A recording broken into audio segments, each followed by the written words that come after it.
ਤੁਹਾਨੂੰ ਵਾਹ ਦੇ ਲਵੋ ਨਾ ਬੜੀ ਮਿਹਰਬਾਨੀ ਆਪਣੀ ਜੀ ਦੂਰ ਕਿਥੋਂ ਆਣੀ ਵੀ ਸਾਹਿਬ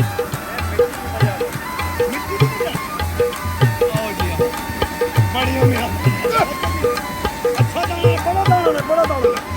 ਮਾਸ਼ਾਅੱਲਾ ਮਾਸ਼ਾਅੱਲਾ ਉਹ ਮੁੱਕ ਗਿਆ ਯਾਰ ਖਤਮ ਹੋ ਗਿਆ